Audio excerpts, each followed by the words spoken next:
The Community I See, Why I Have Hope for a Better Evansville, by Gina Gibson, Executive Director of the Evansville Christian Life Center with Jeremy Seacrest. What do you see? When you look at our community, what do you see? Many see fear, hopelessness, and poverty. They see us labeled as fat and miserable. They see problems of drugs, health, and housing. Not me. Yes, those things are real. They're not what I see, though. I see a community of hope. Today's problems don't have to have the final word. Today could instead redeem tomorrow. Our kids could inherit a more safe, more healthy, and more vibrant community. The choice is ours. I invite you to step into a dream of what could be and a path toward making that a reality. West Side of the West Side. First off, I grew up in Mount Vernon. It's the West Side of the West Side. So I appreciate the East Siders letting me cross the border without a visa. I've even acclimated to the culture with kale shakes and carrots instead of ski and grippos. Since we've been married, my husband and I have moved from Mount Vernon to the east side, to Newburgh, and now to the north side. We consider ourselves multicultural Evansvillians. Whether you're west side, east side, downtown, or any of the surrounding area, we are all a part of a community. We share Don Mattingly, US 41, the Ohio River, walking trails, restaurants, concerts, stoplights on an expressway, and the Fall Festival. We share businesses, local government, and weather reports. We share friends, families, churches, groups, neighbors, and funerals. We share each other's lives, as with family, like them or not, we're stuck with each other. Because we share each other's lives like family, we also share problems: divorce, drugs, health, poverty, housing, education, brain sandwiches. Just kidding, kind of. Some stats back up the seriousness of a few of these problems. 1. Over 40% of households within the city limits make less than $30,000 per year. 2. On average, there are 495 homeless individuals on any given night. 3. A worker must work 82 hours a week at minimum wage to afford a 2-bedroom apartment. 4. 60% of EVSC students are eligible for reduced or free lunch programs. 5. 1 out of every 5 people in Evansville is living in poverty. 6. Poverty has increased by 66% since the year 2000 in Vanderburgh County. 7. 34% of tri-state residents are considered obese. 8. 11% of tri-state adults have misused prescription painkillers. 9. 19% of the region did not have health care coverage at some point in the course of a year. 10. Over 1/3 of adults in the tri-state region have high blood pressure. 11. A high rate of depression affects adults in the tri-state region. 12. Many adults face obstacles to buying fresh produce, such as cost and transportation. 13. Almost 25% of area children were diagnosed with developmental, emotional, and/or behavioral problems. Like family, when we share each other's lives long enough, we start getting used to the problems. We can yell until we're blue in the face, but sometimes those nasty habits don't go away. There doesn't seem to be change, or at least the change doesn't seem worth it. We've tried that. It didn't work, so we decide to live with it. For instance, Uncle Darren's alcohol problem didn't go away after the intervention. He gave it a good try for 3 months, but it came back. Rosie's temper still gets her in trouble even though you took her to a counselor. Grandma Betty's 5 food groups are potato chips, chocolate, cheeseburgers, fries, and soda, even after the heart attack. Sometimes change doesn't happen. What if it's because we tried solving the problem in a wrong way? Maybe Uncle Darren's alcohol problem isn't beyond fixing. Maybe an intervention just wasn't the way to resolve it. What if the problems we're facing in our community don't have the final word? Could it be, even though we've been working really hard, we haven't been working on the right things? What if the problems of despair, health, and poverty can be solved? Maybe we just need a new perspective on how to fix them. As I've led the Evansville Christian Life Center for over a decade, I feel like I've had a front row seat to our city. The good, the bad, and everything in between. I've had the privilege of meeting with homeless families, interacting with city officials, collaborating with nonprofit staff, talking with law enforcement, and partnering with business leaders. Through all of this comes countless stories of despair, as well as a surprising number of stories of hope. Through it all, hope continues to emerge. To be honest, hope shines brighter than despair. Not a hope of groundless dreaming, but one that's rooted in truth and reality. This hope is what I want to share with you. Potential. The community I see can be summed up in one word: potential. Before we get to that, however, let's look at another word: flourishing. Hey, they're both great words. While we can argue about what it looks like and how to get there, I guess pretty much all of us can agree we'd like to live in a flourishing community. One where all areas of culture are healthy and operating for the common good. One where all people, regardless of color, age, gender, economic status, or social standing, have the opportunity to pursue their potential. Think about what our community could look like if we're each free to move toward our potential. I see exceptional teachers helping raise up the next generation to live better lives than their parents. Business leaders creating thriving places of work and innovation. Artists deepening our lives with powerful art. Parents equipped to raise their children in a loving and healthy environment. Marriages strong enough to bring a stable home life to our kids. Generosity as a way of life. Churches working together to better the community. Every single person donating large gifts to fund the Evansville Christian Life Center. Just throwing that one out there. It's easy to think that because we live in America, everyone has the opportunity to pursue their potential. On paper, we technically do. Yet the reality is that many have barriers keeping them from the opportunity to move toward their potential. Some of these barriers are nearly insurmountable for someone to overcome by themselves. Circumstances, lack of education, and lack of awareness can cripple someone's pursuit of their potential. When anyone doesn't live up to their potential, we all suffer. We miss out on all the goodness their unique life was created to offer.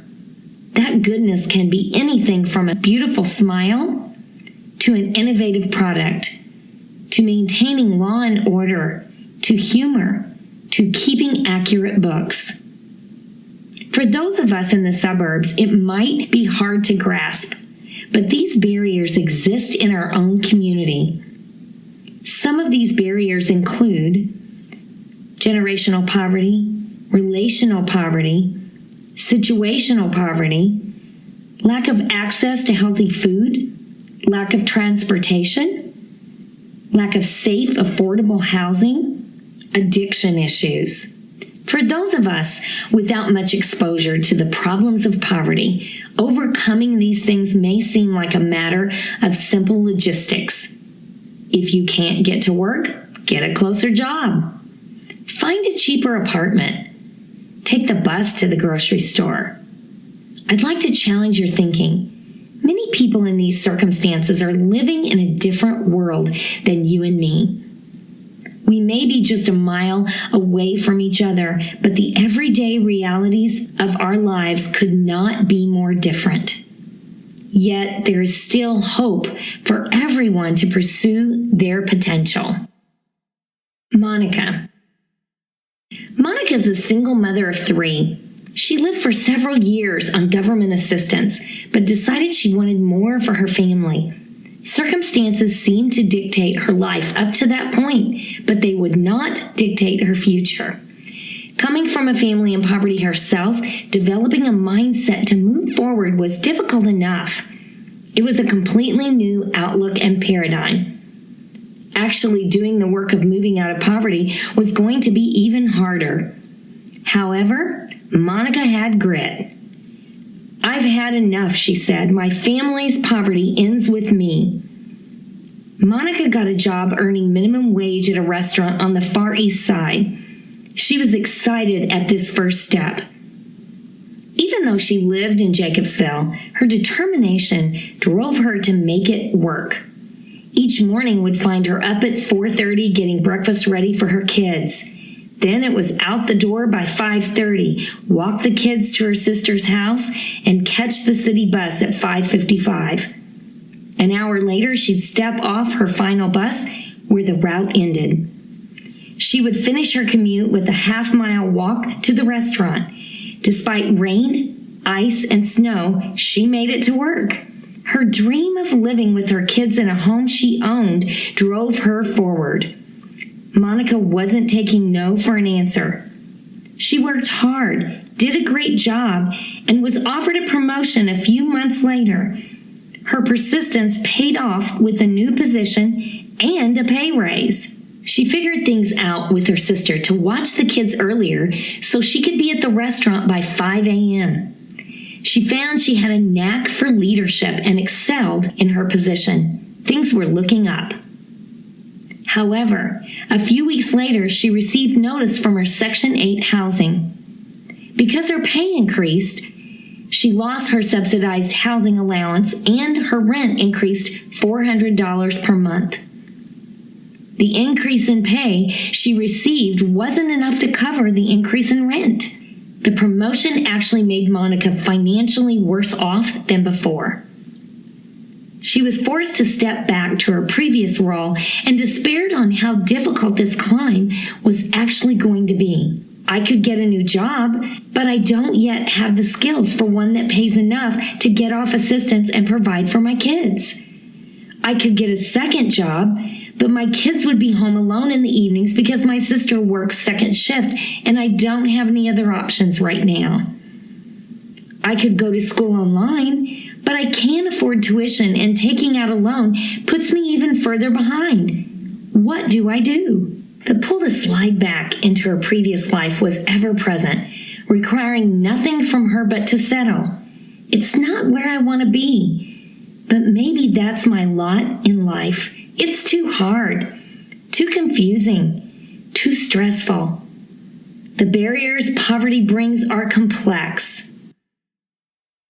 Barriers, adversity, and hope. Fixing these barriers that Monica and others run into requires much more than simple answers. Get a job. Pull yourself up by your bootstraps. Go to school. Often our help from the outside does little to actually help her move forward. Here's a free meal. Here are free backpacks with school supplies. Here are free clothes. These things are nice, they're friendly, but they're not really accomplishing much to help Monica truly move forward. Unfortunately, they can also continue and reinforce the cycle of dependency she's working to overcome. Monica's story is one of thousands. Individuals and families with their own histories, challenges, weaknesses, and circumstances are caught in the grip of poverty and need. The door to their potential, for a myriad of reasons, is locked. The key seems to be lost forever. Adversity is not the problem. Adversity is a part of life. It's a healthy part, teaching us and growing us in ways we wouldn't have discovered without it. The stories of our lives would be much less interesting without the conflict we're forced to deal with. But if the doorway to potential seems forever locked, hope is lost. Hope is too precious to lose. When people in our community lose hope for whatever reason, symptoms begin to emerge. Symptoms create circumstances. Circumstances become desperate. Desperate circumstances can cause desperate actions. Those actions, from addiction to crime to abuse, break relationships. Broken relationships cause broken people who perpetuate and further this tragic cycle. Poverty and its side effects are the source of many of the ills in our community. The problem is not a lack of food, lack of clothing, or lack of money. These are circumstances. The problem is a lack of hope. That's true poverty. The answer. At the Evansville Christian Life Center, we dream of a community with less poverty and stronger families. We exist for people like Monica. We have programs and services for those in her circumstances. We connect the Monicas of our community to other wonderful organizations who do things that we don't, but we're not the answer. Neither are the organizations we partner with. You are. So am I. If we truly want a flourishing community, a place where Monica and her family can move toward their potential, then the answer is being a neighbor. Being a neighbor. Wait, stop. I saw you roll your eyes. Don't put the book down. There's more to being a neighbor than meets the eye. We all know we should be neighbors, just like we all know we should live a healthy lifestyle. Knowing we should live a healthy lifestyle, however, doesn't mean that we actually live a healthy lifestyle or really know what a healthy lifestyle looks like. Let's take a journey to explore some new perspectives on what it means to be a neighbor. A fresh perspective could make a marked difference in whether we catch a vision for hope or instead slide back into doing the same things expecting different results. Being a neighbor values what's best for my neighbor. Have you noticed a weird thing that happens when we talk about helping someone out? We talk about our efforts. We collected 18 million canned goods. We donated 5,000 to a local charity. We handed out 2,738 backpacks to kids going to school. Don't get me wrong, these are great things. And it's good to celebrate the efforts of a church or organization when they pull together to do something generous. But what are these stats about? Ourselves.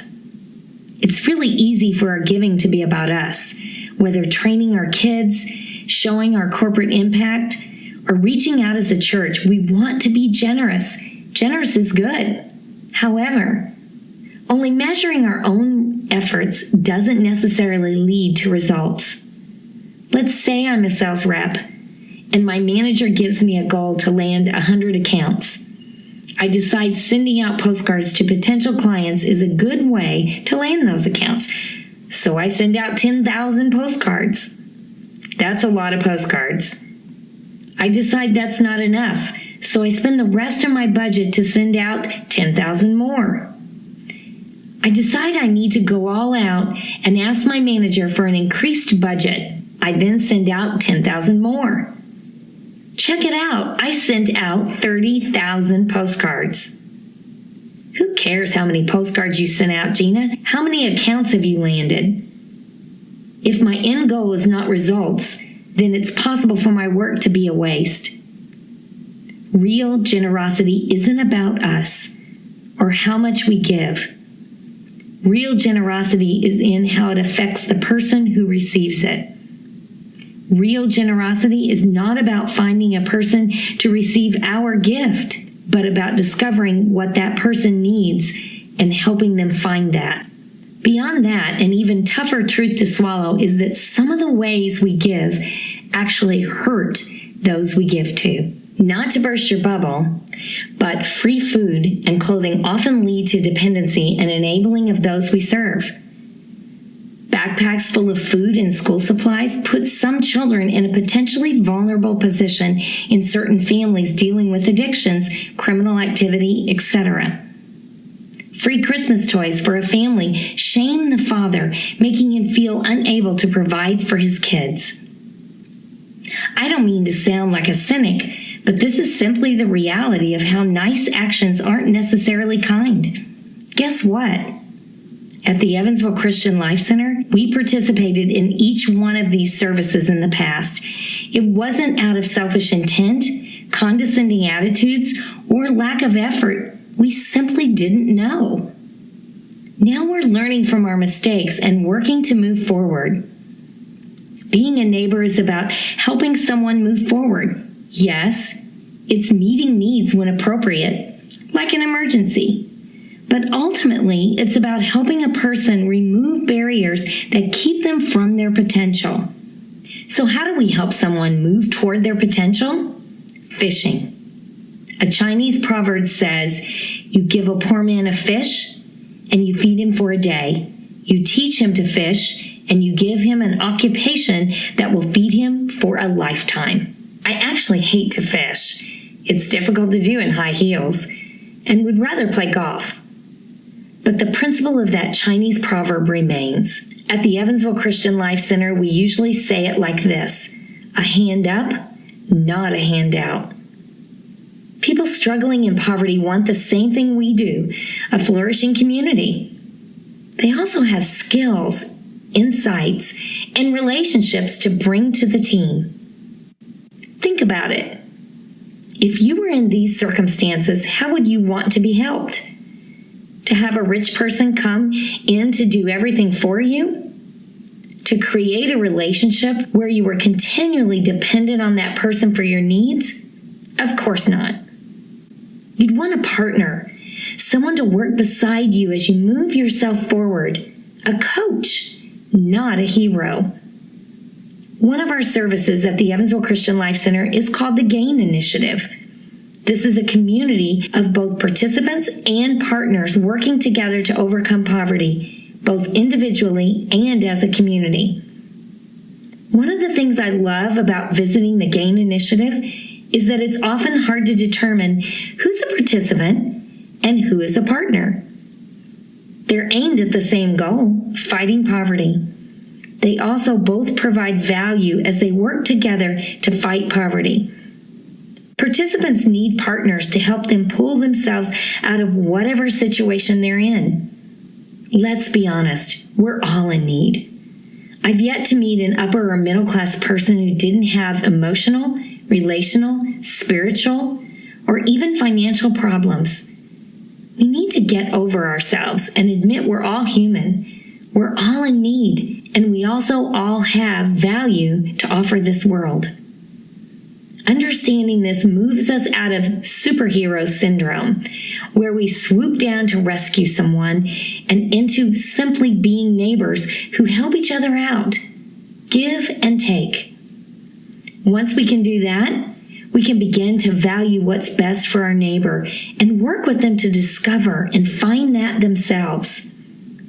If you want to learn more about this concept, check out our friend Robert Lepton's popular book, Toxic Charity. It's an easy, insightful, and challenging read. Being a neighbor listens first, helps second. If we're going to value what's best for our neighbors, we have to admit we might not know best. Have you been at a job where an executive comes in, looks at a department they aren't familiar with, and makes changes? All the people working in that department understand there's no way that change will work. They're close enough to the work to understand what's really behind the problems, as well as 57 other factors the executive doesn't know about. It's easy for those trying to help their neighbors to act like that executive. On the flip side, some organizations, like our friends at Community I, do what's called community development. Community development focuses on improving a specific neighborhood, looking at it holistically, attempting to learn what the real problems are, and then working together with neighborhood leaders to determine solutions. Do you know the first step of community development? They host discussion events where they listen. Community development organizations, even those who are experts in their field, don't come into a neighborhood assuming they know the best route to improvement. They gather neighborhood leaders and listen to them. Guess what they find? Good ideas, solutions to problems, concepts and plans that they would not have found on their own. Then, after a lot of listening, they begin organizing strategies, volunteers, contractors, building materials, and then comes the work. Results require the hard work of listening before you help. Community development is about relationships and results. So is being a neighbor. Being a neighbor addresses root causes, not just symptoms. Let's go back to Monica. Monica's circumstances were complex. So was finding a solution to help her move forward. Let's say you, like Monica, are a single parent. It's Monday. You're down to your last 2 diapers, and you don't get paid until Friday. You visit us at the Evansville Christian Life Center. We do our best to help you or connect you to another organization if we can't. What if you came back 2 weeks later with the same problem? Then again, 2 weeks later. Diapers are not your real problem. There's a deeper issue going on. To help you, we get to know you and learn how you got into your circumstances. We begin to uncover barriers and recommend plans of action to move forward. Your need might actually be learning how to budget, finding a different job, figuring out affordable transportation, a mentor, new relationships, or maybe even joining our GAIN initiative. Having all the diapers in the world wouldn't help your deeper need. This is why at the Evansville Christian Life Center we focus our efforts on issues of poverty and families. Like we said earlier, poverty is often a root cause for many symptoms in our society like abuse, addiction, and crime. Poverty also leads to broken families. In the same way, broken family situations like an absentee dad or abusive mom can cause circumstances which lead to poverty. Poverty and broken families often go hand in hand. These underlying causes often can't be found without relationship. It's messy. It's sticky. It can require complex solutions, but it works. We see people move out of poverty for good. We see them thrive in their careers, take leadership roles in the community, and even work to help others on their journey out of poverty. These are outcomes that can't be reached simply by giving away diapers. So what role do diapers play? Diapers are important. We just need to put them in their place. No pun intended. Kind of. A mom who needs diapers or food for their child today doesn't care about developing a budget. So what do diapers do? Diapers open the door to relationships. Put that on a bumper sticker. Relationships open the door to resources. For us, that's shown in some of our services, like the hot meal program and clothing department. Those with whom we are able to build a relationship are then invited to other resources like classes, coaching, and training. These resources equip them to move forward on their journey. Then they're invited to take part in the more intensive GAIN initiative. It sounds so clean and tidy when I say it like that. It's really pretty messy, but it's working and people are moving out of poverty. As we work to fight issues in our community as individuals, companies, churches, and organizations, the more we can address root causes, the more we will see lasting results. We'll be better neighbors when we care enough to truly help. Being a neighbor looks at long-term success. Let's go back to Monica. Lasting success for Monica is not measured in a 3-month, 6-month, or even a year-long span. In the short term, we can begin to see wins like starting a savings account, paying off debts, establishing a budget, gaining parenting skills, developing a network of professional relationships. Lasting success, however, looks at the bigger picture of Monica's life. It's seen in a 25-year span of her kids graduating high school, going to college, or learning a trade and then having a career. It's her children developing healthy relationships, having families of their own, and making a difference to those around them and raising their kids to do the same. Monica could leave a legacy of flourishing that multiplies over time. Let's look at an even broader picture. Monica is one person who affects one family, who then affects the families around them. There are thousands of Monicas in our community. This ripple effect of flourishing continues with each person who is able to move forward toward their potential. Quick fixes feel better because we see immediate results. However, they often unintentionally sabotage long-term success. Working to develop neighborhoods, reverse cycles of generational poverty, or change perspectives cannot be done in a weekend service project blitz. A weekend blitz is a great step, but it's one step out of 1,000 needed for lasting change. Just like the story of the tortoise and the hare. When it comes to fighting poverty and strengthening families, the tortoise wins in the long run. If our community were full of individuals free to pursue their potential today, what would Evansville look like in 25 years? Being a neighbor collaborates. When we work together, we all get better. Jeremiah Jettison. Once we value the best in our neighbors and listen, there comes a time to take action. However, when that time comes, here's what often happens. We want to reach those in need. Let's start a food pantry, says Group A. We want to serve the community. Let's begin a food pantry, says Group B. You know what would help our city? A food pantry. Let's start one, says Group C. Did you know Evansville has over 80 food pantries? 80! I am not kidding. While that's a sign of generosity, the bigger question is, do we need that many food pantries?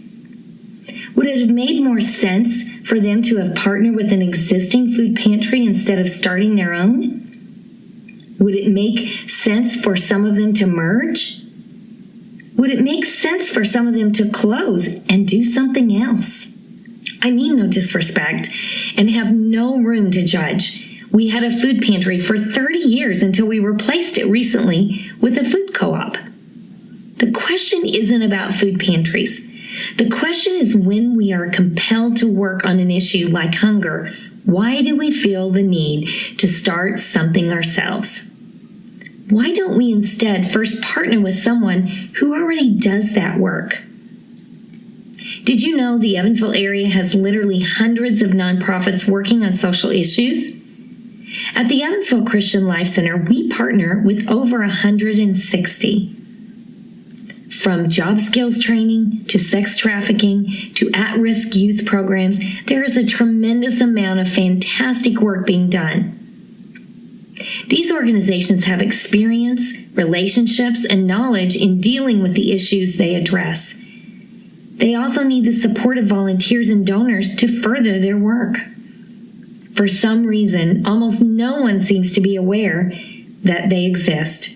I've heard too many times in church leadership meetings, there's nothing being done about homelessness in Evansville. Did you know that our friends at Aurora have an entire organization dedicated solely to fighting homelessness in our community?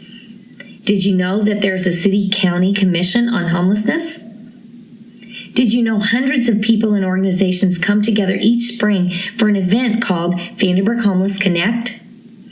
I'm afraid many of us are simply unaware of the abundance of opportunities to join work that's already being done.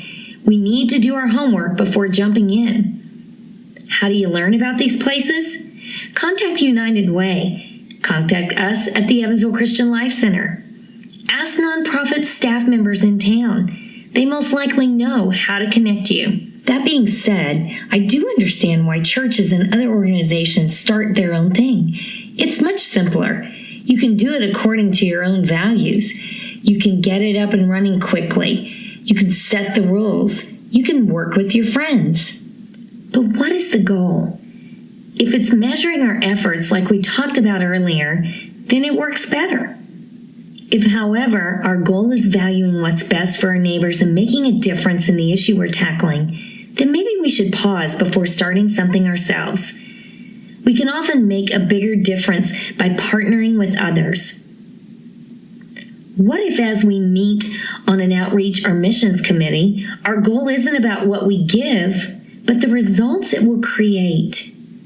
What if before taking action, we begin by listening to those who are already working in that area and see if there are opportunities to collaborate? Even if we start our own thing, we must develop a relationship and find opportunities to partner as we work together on the same issue. Don't get me wrong, there are plenty of good reasons to start something new. Many area nonprofits, ours included, were started by churches and organizations. Let's just make sure we're not unnecessarily reinventing the wheel. Instead, let's concentrate on furthering the actual causes we're working for.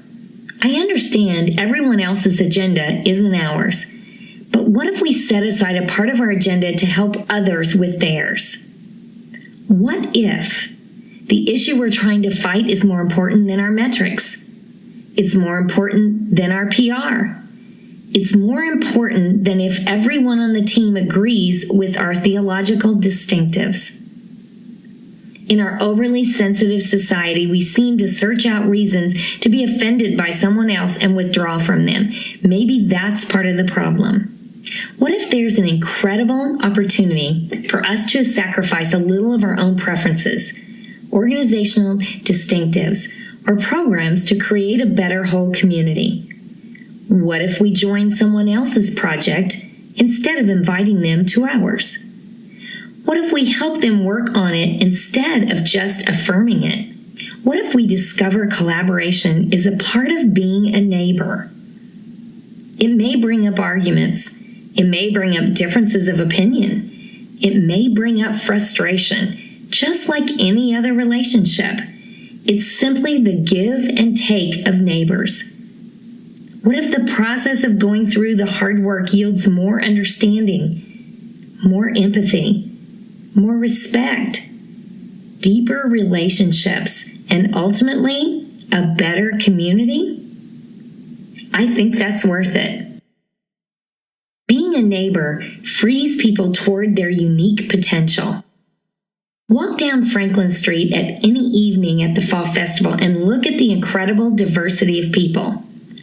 Introverts and extroverts, dark skin, light skin, and in-between skin, those with beards and those with shaved heads, urban, suburban, and rural, fast and slow walkers, fast and slow talkers, liberals and conservatives, young and old, those eating brain sandwiches and those sick from eating brain sandwiches, people who give really big gifts to the Evansville Christian Life Center, and those who are getting ready to. Each of us has unique value to offer the world around us. Think back to the people who have made a difference in your life. How did they provide value to you? Ideas, smiles, respect, service, mentoring, friendship, hospitality, love, kindness, accounting, mechanics, engineering, art, music, plumbing, computer programming, leadership, understanding. Chances are some of them made a difference in very practical and tangible ways. They taught you a new perspective. They trained you with a new skill. They gave you an opportunity. Some of them probably made a difference more relationally. They listened to you. They told you the truth even when it hurt. They were simply there for you, Some of them might have helped in ways that are harder to describe, but made a profound difference. Their smile made you feel respected.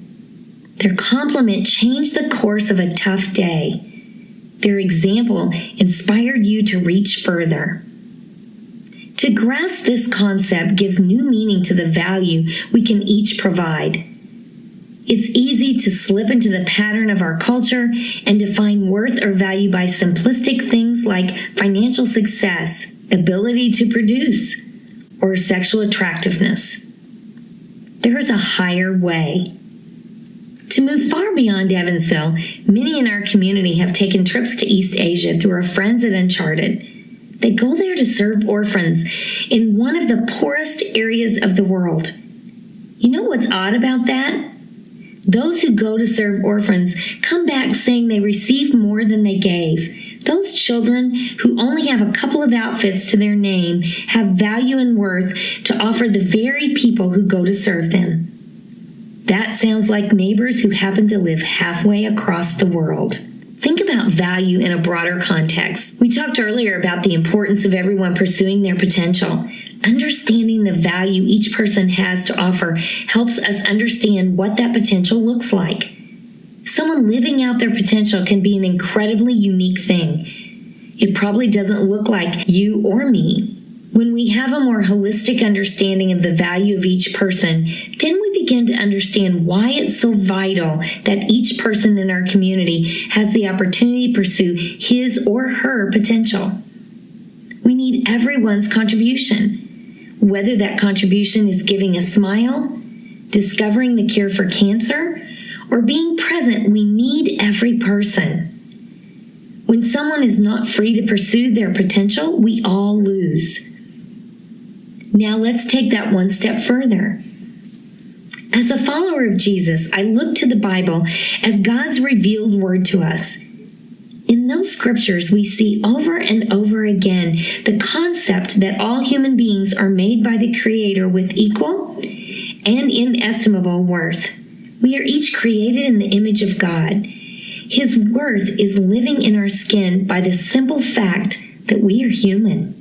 That's why, as an organization founded upon the teachings of Jesus, we believe in the value of every human being, from the marginalized student, to the drug addict, to the corporate executive, to the unborn child, to the single mother struggling to raise her children, to the working class individual who may at different times of his life be a donor or a client, to the mentally challenged senior needing a meal to make the budget stretch further. Each has worth, value, and potential. We don't define their potential. We help them discover it. Just like the Mesker Park Zoo and Botanic Garden is a beautiful display of diverse shapes, colors, sizes, and textures from animals and plants, our community can be a beautiful display of the diversity of people pursuing their potential. Who wouldn't want to be a part of that? Being a neighbor points to Jesus. Whoa, wait, don't get angry or weird when I mention Jesus. Just hear me out. I'm picturing these three reactions to what I just said. Number one, Christians are ignorant, mean, clueless. I'm putting this book down. Number two, it's about time I wondered if you were even Christians. 3, I'm curious. Tell me more. Regardless of your thoughts on religion, church, or Christianity, the person Jesus caused quite a stir. Many of the establishments in our world came as a result of people following his teachings, from the abolition of slavery to schools to hospitals. Jesus called out hypocrisy, pride, lust, and revenge. He talked about serving the needy, about having a pure heart, and about living together in peace. Jesus also went further and claimed that he was God in person, the embodiment of God as a human. The book of Matthew states that Jesus was the fulfillment of an ancient prophecy which said, "The people dwelling in darkness have seen a great light, and for those dwelling in the region and shadow of death, on them a light has dawned."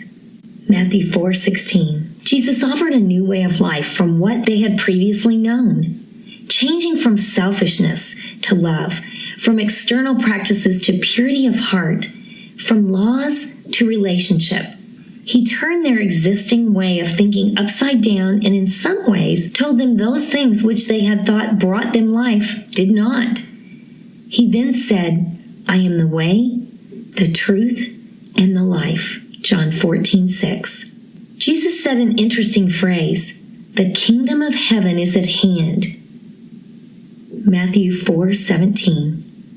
He then taught people to pray, your kingdom come, your will be done, on earth as it is in heaven. Matthew 6:10. The kingdom of heaven is the new way of life, a way that not only offers life after death, but life today. The idea that success, money, fame, beauty, sex, pleasure, power, peace, or happiness, the things we think will bring us life, do not. Instead, this new way of life is taking the way of heaven where God and his characteristics of love, justice, mercy, and beauty are fully realized, bringing it here on earth. Our pursuit of life and love are found in him. It's not just a way of life. It's a life of relationship with God. Without Jesus, our sin, the evil which causes us to pursue our needs outside of God, keeps us from that life.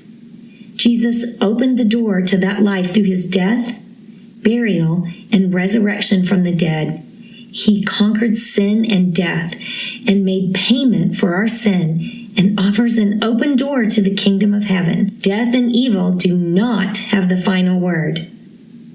Life and love do. So as followers of Jesus, we work to bring love, justice, mercy, and beauty to the world we live in. We're citizens of the kingdom of heaven and live out our new identities by bringing life and love wherever we go. We work to make things in Evansville as it is in heaven. You might say, yeah, right, those aren't the Christians I know. Here's the deal, we're still human. We make mistakes. We judge people. We sin. We get too political. We retreat. We act like humans. The disease of sin still clings to our minds and affects our hearts and actions. Scripture points to the fact that for those who follow Jesus, death is not the end, but it is a new beginning. There is life now and life eternal as we step fully into heaven and are fully present with God, a place where there is no evil, no death, and no suffering. So we live it out now as best we can, trying to open doors that shine the light of heaven into our souls and into the world. The reality is that those doors can't open all the way while evil and death are a part of our world. That's a really long but important detour to explain why being a good neighbor points to Jesus. For those of you who do not consider yourselves followers of Jesus, I doubt a couple of pages of explanation will suddenly make you decide to change. I do hope, however, that it helps you understand where we're coming from. It hopefully gives you a glimpse of why we do what we do. With that, please know, regardless of your beliefs, we'd love to have you join us in our work. We're not working to get a bonus at a great sales convention in the sky, not trying to move everyone to a certain political party, and not trying to get you to wear a religious bracelet. We're trying to live out our new identities as representatives of this kingdom of heaven. So back to being neighbors. Jesus said to love our neighbors as ourselves. That's a pretty tall order and goes back to some of the earlier things we talked about being a neighbor. Valuing what's best for them, listening, freeing them to pursue their unique potential.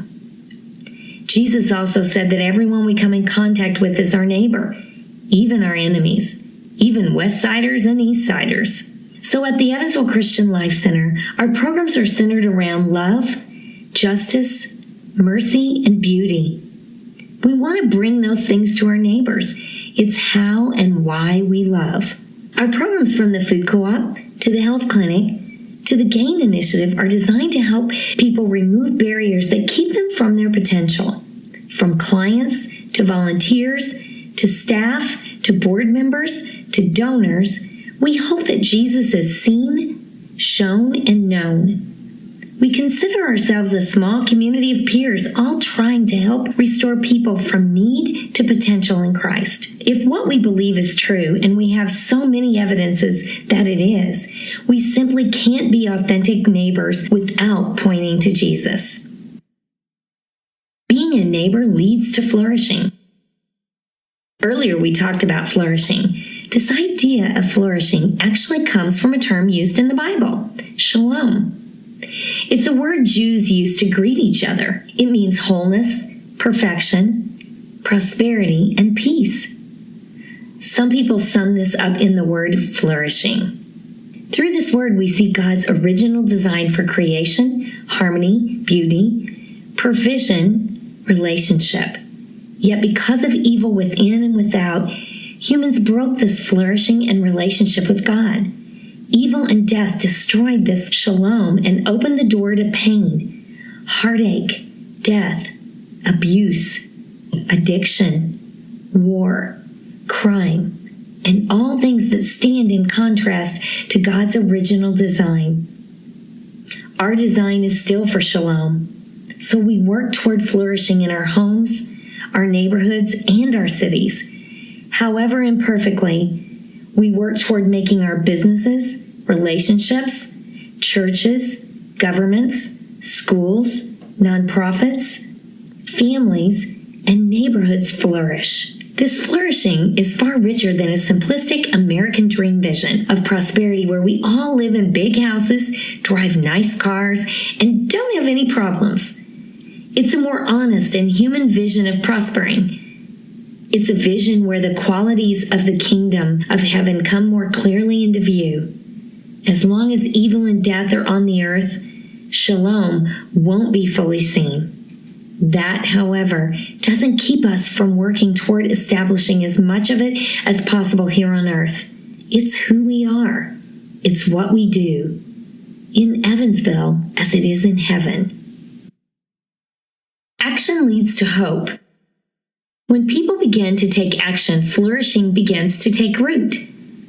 When a place like Haney's Corner transitions from an unsafe drug hotspot into a vibrant arts district with fantastic restaurants, shops, and galleries, when a local plastics company intentionally sets a percentage of their revenues to make a difference here and around the world, when a business leader lets her team members volunteer at a charity on company time, when J.E. Shekel chooses to do our heating and air conditioning work at no cost for nearly 20 years, when Welborn Hospital created the Welborn Foundation, which now invests significant funds in local efforts addressing community needs, when an executive serves on a board of directors, when a 10-year-old asks for cash for Christmas and donates it to our food co-op, when a skilled craftsman donates his lunch hour to hang a sign, when a mom watches a neighbor's child, when a hard conversation happens respectfully, when a couple decides to hold on to their marriage, when someone reaches across party, religious, ideological, or racial lines to form a friendship, when a single mom decides poverty ends with her. Flourishing requires action. Neighboring requires action. Love requires action. Hope. We've taken quite a ride from poverty to neighbors, to shalom, to brain sandwiches. Thanks for taking the time to read with me. This book is about hope, specifically why I have hope for a better community. I have hope that when we overcome misunderstandings, grasp a bigger picture of Jesus and flourishing, and begin to take action on what we learn, that the root causes of the problems in our community will begin to heal. When the roots heal, things can begin to bloom. But if roots don't heal, decay will take over. We're at a crossroads in our community where enough cultivation has taken place that we're on the verge of exciting movements forward. However, those movements won't gain traction if we don't act. If we stay where we are, I'm afraid Evansville could spiral downward. Lack of innovation, lack of progress, lack of neighbors, isolation, silos of people and organizations solely looking out for their own interests. That would lead to increased crime, less effective education, young people leaving for better opportunities, fewer quality jobs, increased poverty, more divorce, greater health concerns, more broken families, increased racism, unfunded nonprofits, solvable issues growing into epidemics, failing churches, poor self-worth, lack of art, lack of innovation, and a decay that ultimately breaks our community further apart. With action, however, we can reverse this trend. This crossroads we're at could move Evansville into an exciting and vibrant future we've only dreamed of. Our kids and grandkids could grow up with a new community. The choice is ours. It starts with individuals like Monica. Monica represents several people we've met through our work. We've changed some details around, but her story is not overdramatic or embellished. The good news is the real people we based her off of have taken steps forward, with many of them actually stepping out of poverty for good. Several have taken part in our GAIN initiative to walk through the complex situations they were in. Several are now community leaders making a difference in others' lives. Their children have both a different present and a different future because the trajectory of their parents' lives completely changed. Story after story, life after life, all pointing to hope. I believe this could be the story of our community. We've been in captivity so long, we may not know what freedom looks like. We may not dare to hope, but hope is based on truth. True hope is attainable. The prophet Jeremiah said the following words of God to the people of Israel when they were captives in Babylon, and they apply equally to us. This is what the Lord Almighty, the God of Israel, says to all those I carried into exile from Jerusalem to Babylon. Build houses and settle down. Plant gardens and eat what they produce. Marry and have sons and daughters. Find wives for your sons and give your daughters in marriage, so that they too may have sons and daughters. Increase in number there, do not decrease. Also, seek the peace and prosperity of the city to which I have carried you into exile. Pray to the Lord for it, because if it prospers, you will prosper. This is what the Lord says. When 70 years are completed for Babylon, I will come to you and fulfill my good promise to bring you back to this place. For I know the plans I have for you, declares the Lord. Plans to prosper you and not to harm you. Plans to give you hope and a future. Then you will call on me and come and pray to me, and I will listen to you. You will seek me and find me when you seek me with all your heart. I will be found by you, declares the Lord, and will bring you back from captivity. Jeremiah 29, 4-7, 10-14. The community I see is a place where crime rates begin to drop. Meth loses its power. Sex trafficking ends. Churches work together on common issues. Nonprofits have the resources they need to make a difference. Racism is no more. Leaders from various sectors work together to address issues. Employment increases. Need for public assistance decreases. Networks of people across socioeconomic lines work together. Innovative businesses thrive. Artists create meaningful works of art. Amazing coffee shops and vegan restaurants are on every corner. Hey, this is my dream. I might as well be honest. Churches grow with increasingly healthy people. Poverty loses its control. Those who were once in poverty lead community organizations. Every single neighborhood is safe to walk through at night. Every person understands God's love for them. Every person understands the value and worth they have. Life and love are flourishing. A community of hope.